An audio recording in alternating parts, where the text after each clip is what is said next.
गुरु प्यारी साध संगत जी, राधा स्वामी।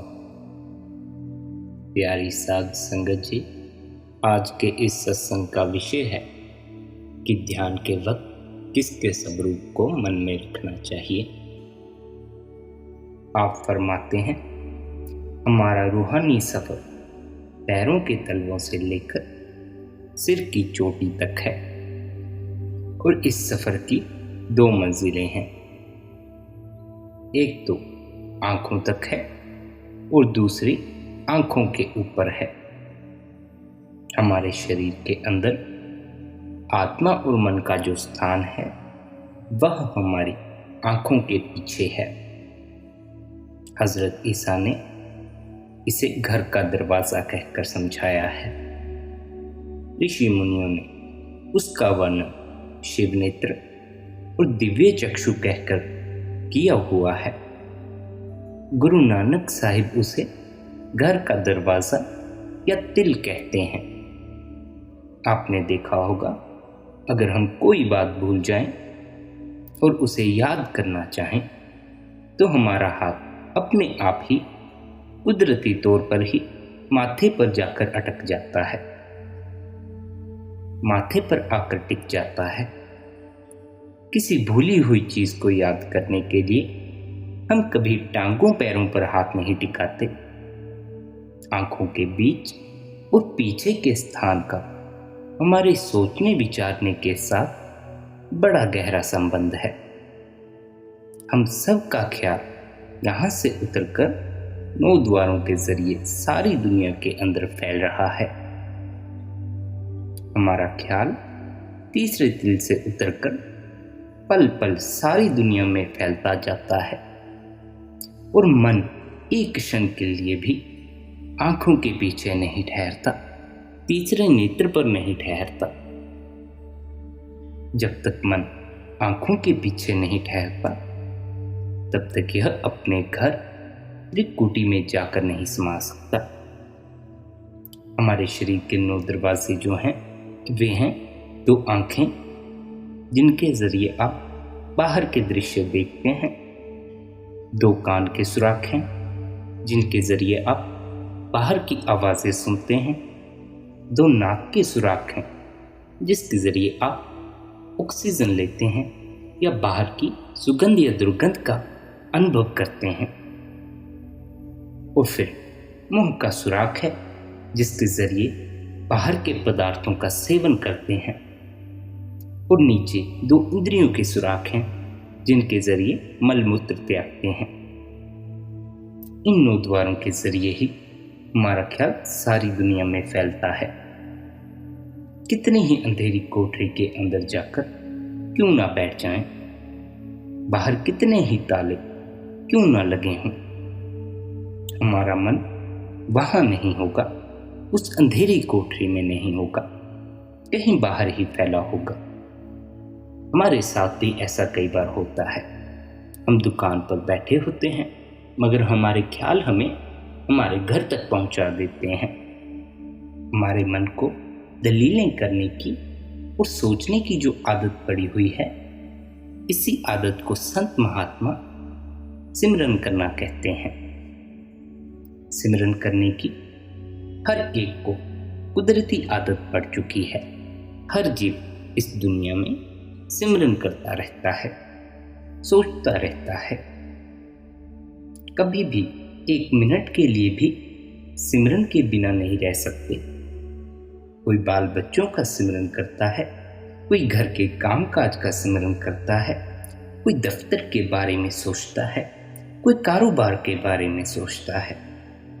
जिसका भी हम सिमरन करते हैं उसकी शक्ल हमारी आंखों के सामने आकर खड़ी हो जाती है। अगर अभी आप अपने बच्चों के बारे में सोचने लग जाएं तो आपके बच्चों की तस्वीर आपकी आंखों के सामने खड़ी हो जाएगी और आपको ऐसा लगेगा जैसे मानो सच हो। अगर बच्चों का सिमरन करते हैं, उनको याद करते हैं, उनकी शक्लें आंखों के आगे आ जाती हैं।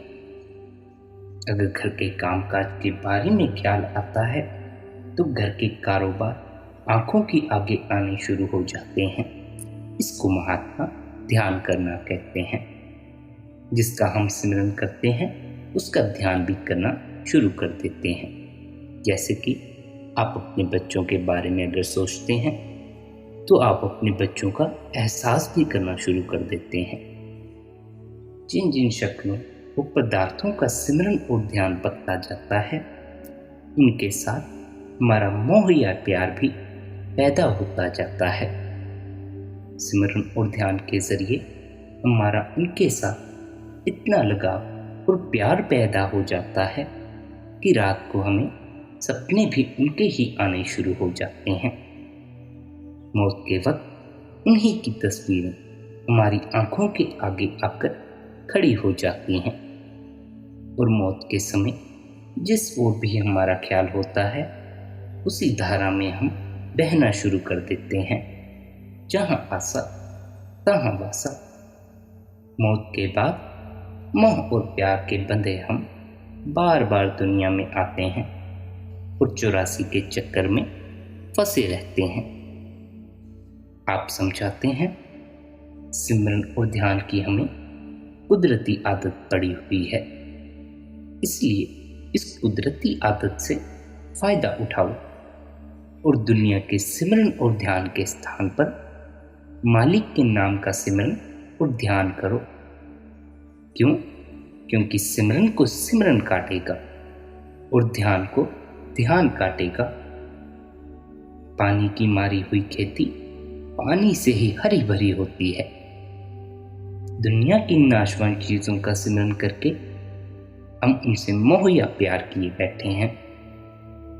उनमें से कोई भी चीज हमारा साथ नहीं देने वाली। उनका मोह या प्यार हमें बार बार देह के बंधनों की ओर ले आता है। और क्या आप बार बार ऐसा ही जीवन चाहते हैं? आपको यह बात पता है कि जीवन में सिवाय दुख के कुछ नहीं। बेटे बेटियां भी दुख देते हैं, मित्र भी दुख देते हैं, रिश्तेदार भी दुख देते हैं, नौकरी की चिंता भी दुख देती है। और इतने दुखों में जीने के बाद जब मरने का वक्त आता है तो मरने का दुख सताता है।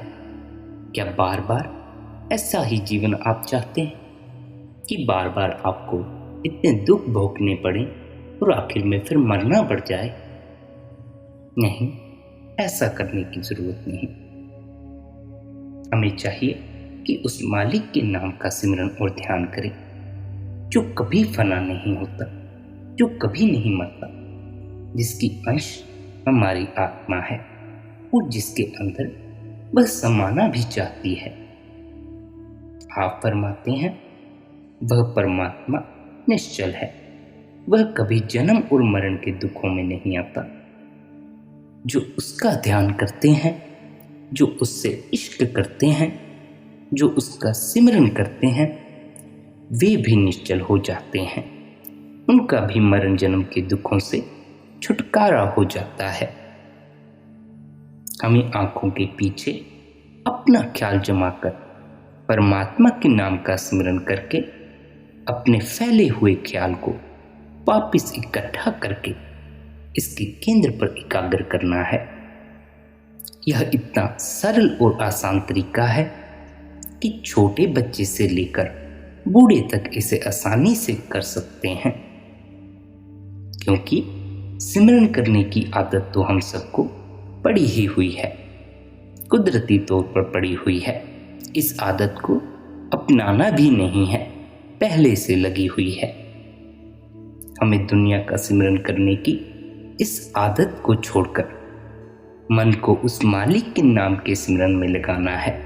बस इतना सा काम करना है। मन की जो आदत बाहर दुनिया की ओर थी उसे मोड़कर मालिक की ओर कर देना है। जब सिमरन के द्वारा हमारा ख्याल उलटकर आंखों की तरफ इकट्ठा होता है तो मन उस जगह टिकता और ठहरता नहीं है, क्योंकि उसे बार बार 9 द्वारों के जरिए बाहर दौड़ने की आदत पड़ी हुई है। इतनी जल्दी आदतें छूटती भी नहीं हैं। आदतें छूटने में समय लेती हैं। न जाने कितने जन्मों की आदत मन को पड़ी हुई है, न जाने कितने जन्मों से मन बाहर ही बाहर भटक रहा है। न जाने कितनी बार आप अपने बेटे बेटियों, मित्र रिश्तेदारों और प्रेमी का ख्याल करके मृत्यु को प्राप्त हुए, जिसके कारण आपको बार बार बेटे बेटियों, मित्र रिश्तेदारों में आना पड़ता है और बार बार वही सब दोहराना पड़ता है।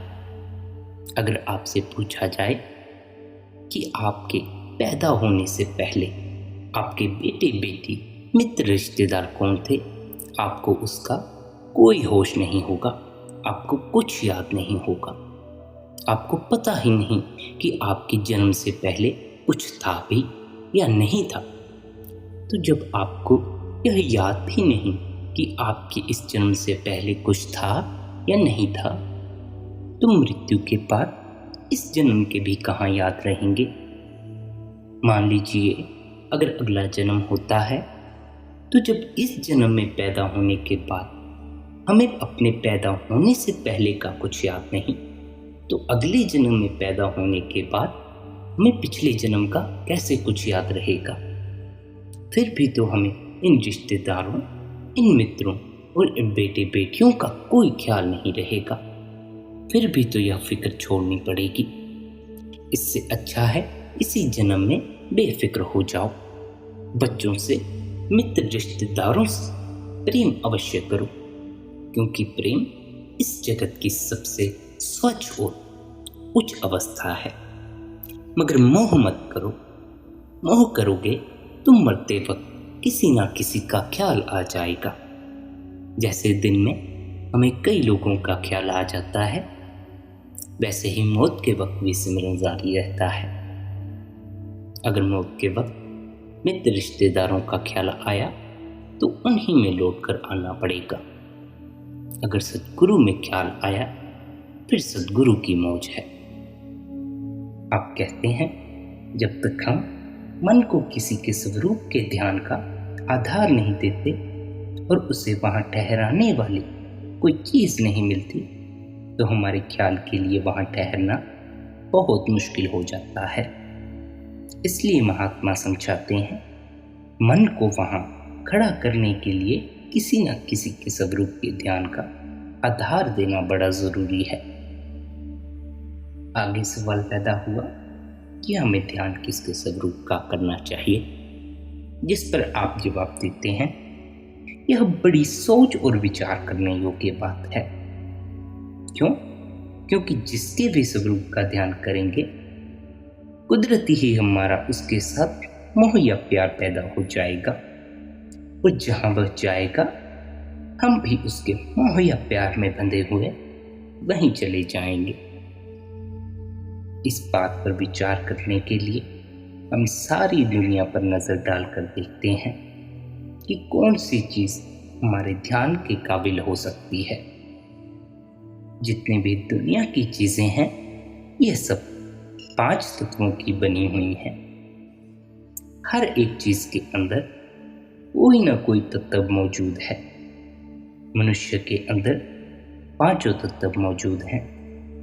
इसलिए महात्मा हमें रचना का सरताज या अशरफुल मखलूकात और 5 तत्वों का पुतला कहते हैं।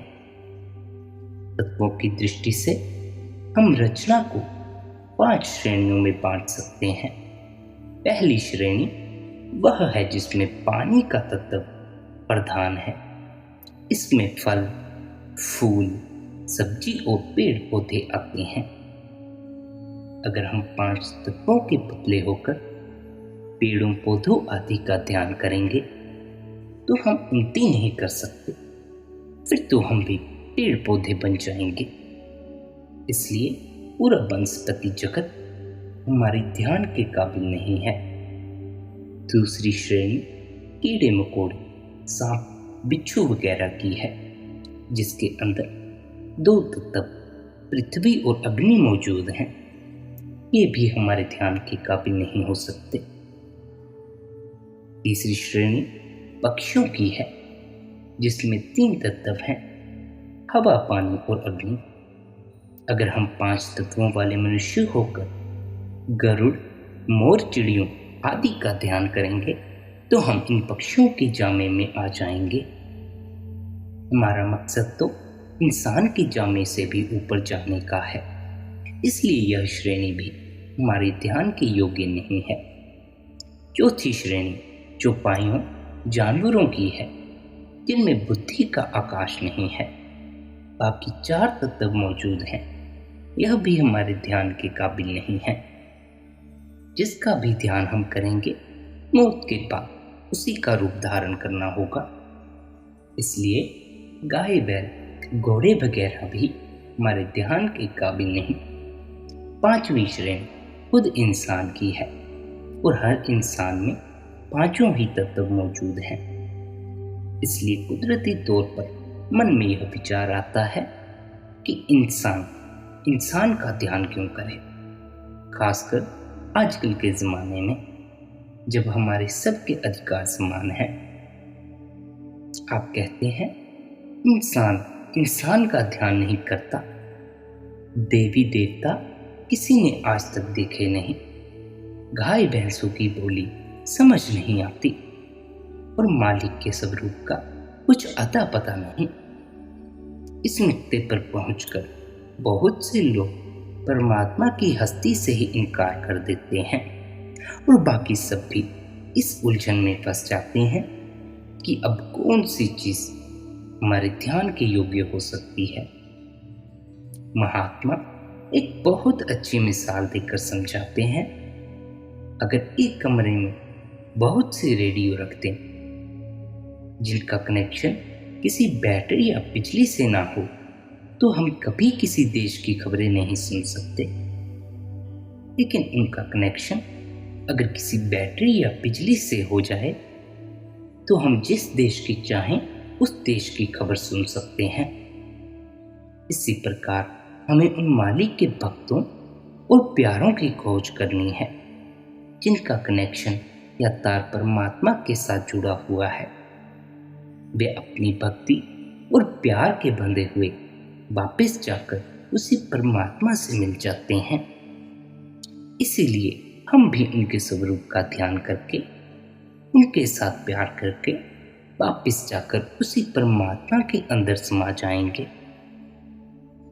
आप कहते हैं सद्गुरु के स्वरूप या ध्यान को हमेशा मन में रखना चाहिए। यह स्वरूप ही ध्यान करने के योग्य है। सद्गुरु के स्वरूप के ध्यान के द्वारा हम वापस जाकर उस परमात्मा में समा जाते हैं। ध्यान के द्वारा हमारे ख्याल को आंखों के पीछे ठहरने की आदत पड़ जाती है। ध्यान हम अपने सद्गुरु का करना है, जिन्होंने मालिक की भक्ति का तरीका और रास्ता हमें बताया है। जब सिमरन के द्वारा हमारी सूरत तीसरे दिल में एकाग्र होती है, ध्यान के द्वारा वहां ठहर जाती है, तब हमें अपने आप पता चल जाता है कि आंखों के पीछे एक बहुत मीठी और सुरीली आवाज आ रही है। यह आवाज मालिक की दरगाह से उठ रही है और हर एक मनुष्य के अंदर है। यहाँ किसी कौम, मजहब या मुल्क का सवाल नहीं है। चाहे हम हिंदू हैं या हम सिख हैं, चाहे हम मुसलमान हैं या ईसाई हैं, जो भी भाग्यशाली जीव अपने ख्याल को आंखों के पीछे एकाग्र करता है, उसका ख्याल अपने आप उस आवाज के साथ जुड़ जाता है। उसकी सूरत शरीर को खाली करके तीसरे दिल में एकाग्र हो जाती है और शरीर सुन्न हो जाता है। इस अभ्यास या क्रिया को महात्मा 9 द्वार खाली करके 10वीं गली में जाना या जीते जी मरना कहते हैं, क्योंकि ख्याल को आंखों के पीछे एकाग्र करके उस मीठी और सुरीली आवाज को सुनने से आत्मा और मन 9 द्वारों से आजाद हो जाते हैं और इनका संबंध इस दुनिया से बिल्कुल टूट जाता है। दुनिया के सब दुख भूलकर मनुष्य अपने अंदर शब्द की स्थायी खुशी का अनुभव करने लगता है। उस मीठी और सुरीली आवाज को ही जो आंखों के पीछे से आ रही है, महात्मा शब्द या नाम कहकर पुकारते हैं।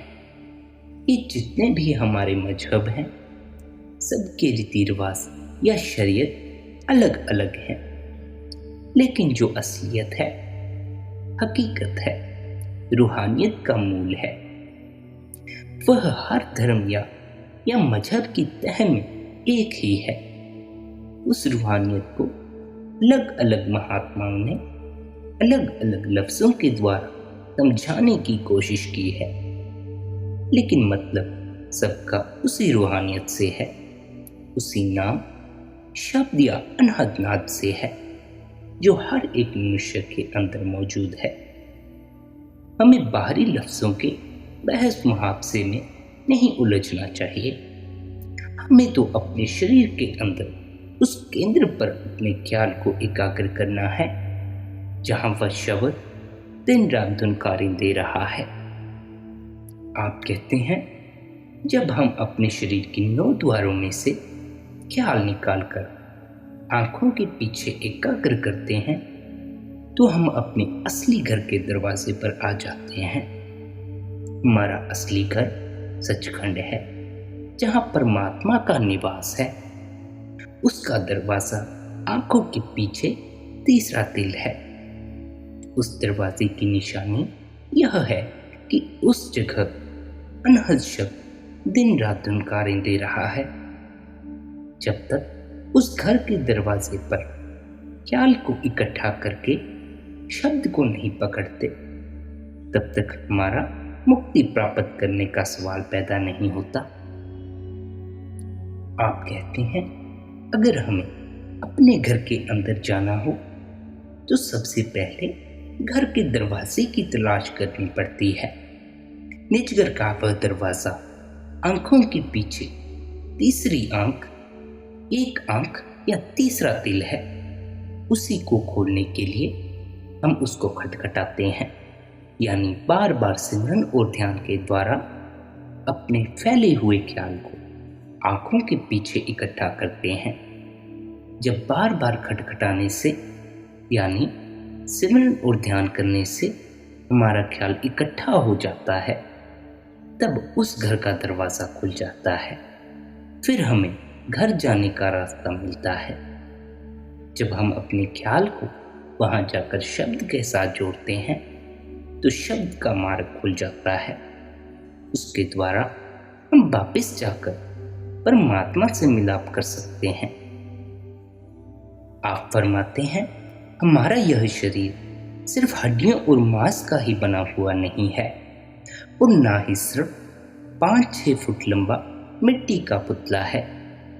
परमात्मा ने इसके अंदर बेशुमार खजाने ही नहीं रखे हुए हैं, बल्कि वह परमात्मा खुद इसके अंदर बैठा हुआ है। जब तक कोई सच्चा गुरुमुख नहीं मिलता, तब तक हम शरीर में उस परमात्मा को देखने और अंदर खोज करने के तरीके का पता नहीं लगा सकते। इसलिए आप समझाते हैं, शरीर के 2 हिस्से हैं, एक आंखों से नीचे और दूसरा आंखों से ऊपर। आंखों के नीचे 2 द्वारों में सिर्फ इंद्रियों के भोग और विषय विकारों के स्वाद हैं। जब तक हमारा ख्याल आंखों से नीचे नीचे है, हम मुक्ति प्राप्त नहीं कर सकते। गुरु के उपदेश द्वारा ख्याल को शरीर से समेटकर आंखों के पीछे और बीच में एकाग्र करना ही मुक्ति के दरवाजे पर पहुंचना है। अनहद शब्द वह दिन रात धुनकारें दे रहा है। जब हम गुरुमुखों के जरिए शब्द को पकड़ लेते हैं तो फिर शब्द हमें नहीं छोड़ता, अपने साथ लेकर परमात्मा में ही समा जाता है। हमें उस शब्द के जरिए अपने अंदर अपने घर का रुख कायम करना है। उस शब्द के प्रकाश के जरिए अपने अंदर अपने घर का रास्ता देखना है। हमारी आत्मा की जो देखने की शक्ति है उसे महात्मा नृत्य कहते हैं, और जो सुनने की शक्ति है उसे सुरत कहते हैं। सुरत के द्वारा शब्द की आवाज को सुनना है और नृत्य के द्वारा उसके प्रकाश को देखना है। मिसाल के तौर पर अगर हम अपने घर से शाम को सैर करते हुए कहीं दूर निकल जाते हैं, रात का अंधेरा सिर पर छा जाता है, हाथ को हाथ नहीं सूझता, अपने घर के रास्ते का कुछ पता नहीं चलता और न घर के रुख का ही कुछ अंदाजा रहता है, तब हम वापिस अपने घर पर पहुंचने के लिए उस अंधेरे में चुपचाप खड़े होकर बड़े गौर से किसी न किसी आवाज को सुनने की कोशिश करते हैं जो हमारे घर की तरफ से आ रही हो। किसी रेडियो की आवाज या कुत्ते के भौंकने की आवाज हो या ऐसी ही कोई और आवाज आती हुई सुनाई दे, तो हम उस आवाज को सुनकर अपने घर का रुख कायम कर लेते हैं कि हमारा घर आगे की तरफ है या पीछे की तरफ है, दाईं तरफ है या बाईं तरफ है। रुख का पता चल जाता है, लेकिन रास्ते में अंधेरा है, ऊंची नीची जमीन है, पानी या झाड़ियां वगैरह हैं। इसलिए अगर हमारे हाथ में कोई टॉर्च या लालटेन हो तो हम उसके प्रकाश के द्वारा ऊंची नीची जमीन देखते हुए कांटों झाड़ियों वगैरह से बचते हुए अपना रास्ता ढूंढकर सही सलामत अपने घर वापिस पहुंच जाते हैं। इसी तरह महात्मा उपदेश देते हैं कि हम जो निज करिए परमेश्वर की दरगाह से भूले हुए हैं, परमात्मा ने हमें घर वापिस ले जाने के लिए हमारे हर एक के अंदर वह आवाज भी रखी हुई है और वह रोशनी भी रखी हुई है। हमें उस आवाज को सुनकर अपने घर का रुख कायम करना है और रोशनी के जरिए अपना रूहानी सफर तय करना है। वह अगम की जोत हमारे सबके अंदर बगैर बत्ती और तेल के जल रही है। आगे हमारे सिर के हिस्से को आप उल्टा कुआं कहकर बयान करते हैं। कुएं का मुंह ऊपर और पैंदा नीचे होता है। हमारे सिर का पैंदा ऊपर और मुंह नीचे की तरफ है, यानी उसकी बनावट कुएं से उल्टी है। आप फरमाते हैं, जब हम 9 द्वारों से ख्याल को निकालकर आंखों के पीछे इकट्ठा करेंगे तो हम उस उल्टे कुएं के अंदर आ जाएंगे। उस जगह हर एक के अंदर एक जोत जल रही है। उस जोत को जलाने के लिए ना तो किसी बत्ती की जरूरत है और ना ही किसी तेल की जरूरत है। बाहर हम जितनी जोतें जलाते हैं इनको बत्ती और तेल की जरूरत होती है। अगर बत्ती खत्म हो जाए या तेल समाप्त हो जाए तो वे बुझ जाती हैं। लेकिन जिस जोत का संत जिक्र करते हैं वह जोत 24 घंटे हमारे सबके अंदर जल रही है। वह जोत हर ऋतु, हर महीने और हर वक्त हर मनुष्य के अंदर जल रही है। अगर हम अपनी तवज्जो 9 द्वारों से समेटकर आंखों के पीछे इकट्ठी कर लें तो हम द्वैत से निकलकर एकता में आ जाते हैं और उस जोत के दर्शन करने के काबिल हो जाते हैं। जब तक हमारी तवज्जो या ध्यान दोनों आंखों के द्वारा बाहर की ओर फैल रहा है, हम द्वैत में फंसे हुए हैं। जब ख्याल को समेटकर आंखों के पीछे इकट्ठा करते हैं तो हम एकता में आ जाते हैं। फिर हमें इस नुक्ते पर उस जोत के दर्शन होते हैं। आप कहते हैं, अगर तुम अंदर की आंख खोलो और अपने ख्याल को तीसरे दिल पर एकाग्र कर लो तो तुम्हारा सारा शरीर प्रकाश से भर जाएगा। हर एक मनुष्य के अंदर वह जोत जल रही है। उस जोत के अंदर से एक बहुत मीठी और सुरीली आवाज निकल रही है। जो उस जोत के दर्शन करता है और उस वाणी की सुरीली आवाज को सुनता है, उसका दुनिया से मोह या प्यार निकल जाता है और मालिक से प्यार पैदा हो जाता है। हम सबको मालूम है कि हमारे जितने धार्मिक स्थान हैं, मंदिर, मस्जिद, गुरुद्वारा, गिरजा, सबके अंदर हम जोत जलाते हैं और घंटे या शंख जैसी आवाज पैदा करते हैं। हम उस जोत को बुझने नहीं देते, हमेशा जलती रहती है। जिसे अखंड ज्योत कहते हैं। लेकिन जिस अखंड ज्योत की ओर संत महात्माओं ने इशारा किया है वह तो हम सबके अंदर है, और जो शंख नगाड़े की आवाजें हम मंदिरों में सुनते हैं वह भी हमारे भीतर मौजूद है। अंदर उस शब्द की आवाज को सुनकर और प्रकाश को देखकर हमारा मन बिंद जाता है, वश में आ जाता है और वापस अपने ठिकाने पर पहुंच जाता है। आत्मा और मन की गांठ खुल जाती है।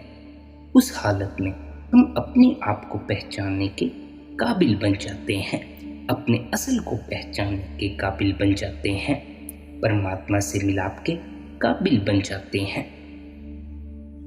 आप फरमाते हैं, जब हम गुरुमुखों की बताई हुई युक्ति के अनुसार आंखों में शब्द रूपी सुरमा डालते हैं तो अज्ञानता का अंधकार हमारे रास्ते से दूर हो जाता है तथा परमात्मा का नूर और प्रकाश नजर आना शुरू हो जाता है।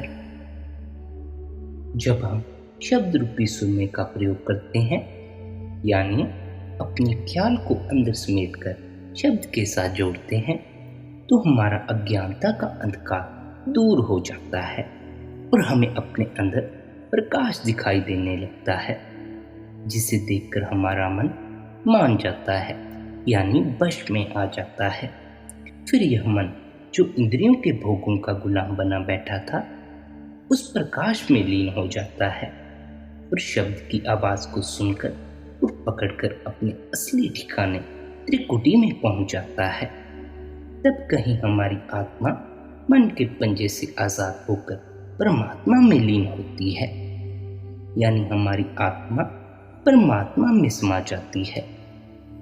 जो भी जीव अपने अंदर उस शब्द को पकड़कर अपने आप को पहचानने के काबिल बनते हैं, असली गति और मालिक से मिलने का सौभाग्य भी उन्हीं को प्राप्त होता है। शब्द या नाम की लज्जत प्राप्त करके ही हम अपने आप को पहचानने के काबिल बनते हैं। हम अपने आप को तब पहचानते हैं जब हमारी आत्मा के ऊपर से सब गंदे गंदे गिलाफ उतर जाते हैं। इसलिए महात्मा हमें मुक्ति प्राप्त करने का सिर्फ यही साधन समझाते हैं कि हम अपने ख्याल को अंदर शब्द या नाम के साथ जोड़ें, मगर हम अपने ग्रंथ पोथियों वेद शास्त्रों के पढ़ने पढ़ाने को ही मुक्ति का साधन समझ लेते हैं। अक्सर तो हम खुद भी नहीं पढ़ते, बल्कि कोई पंडित या ज्ञानी हमारे घर में पढ़ता रहता है और हम दुनिया के कामकाज में डूबे रहते हैं और मन में सोचते हैं कि हम कितना लाभ उठा रहे हैं, कितना पुण्य कमा रहे हैं। अगर खुद बैठकर पढ़ें या सुने तो उन महात्माओं के वचन हमारे कान में पड़े, हमें अपनी कमजोरियों और कमियों का पता चले और फिर उनको दूर करने का मन में शौक पैदा हो, तरीके और साधन का पता चले, तब तो उस पढ़ने पढ़ाने का भी फायदा हो। हमने तो उसे सिर्फ एक रीति रिवाज बनाया हुआ है कि शायद उस पंडित के पढ़ने से ही हम मुक्ति प्राप्त कर लेंगे। महात्मा हमारे ख्याल को इन भ्रमों में से निकालते हैं। वे कहते हैं, चाहे हम सारा दिन पढ़ते रहें, सारा महीना पढ़ते रहें, सारा साल, सारी जिंदगी और सांस सांस पर पढ़ते रहें, तो भी सिर्फ एक ही चीज हमारे हिसाब में लिखी जाएगी कि हमारी सुर्त उस शब्द या नाम को पकड़ती है या नहीं। अगर नहीं पकड़ती तो हमारा सब पढ़ना पढ़ाना फजूल है। हमें फिर इस 84 के जेल खाने में लौट कर आना पड़ेगा। आखिर में आप फरमाते हैं कि हमें इन पवित्र पुस्तकों को पढ़ने से अनुभव नहीं हो सकते जब तक जो कुछ हमने पढ़ा है उसके अनुसार अपने अंदर खोज और जांच पड़ताल नहीं करते, उसके अनुसार अभ्यास नहीं करते। उसे पढ़ने का फिर कोई फायदा नहीं अगर हमने उसके हिसाब से अभ्यास नहीं किया। यह खोज और तहकीकात करने का तरीका सिर्फ शब्द या नाम की कमाई है। वह नाम कहीं बाहर नहीं है, हमारे शरीर के अंदर है और हमारे लिए ही परमात्मा ने हमारे अंदर रखा है। लेकिन उसकी खोज किस तरह करनी है, इसका भेद या तरीका हमें संतों से ही पता चलता है। इसलिए हमें संतों और सद्गुरु की खातिर पूर्ण हृदय से सेवा करनी चाहिए, उनसे प्रेम करना चाहिए, उनके कहे अनुसार अभ्यास करना चाहिए, कभी भी आलस्य नहीं करना चाहिए। राधा स्वामी जी।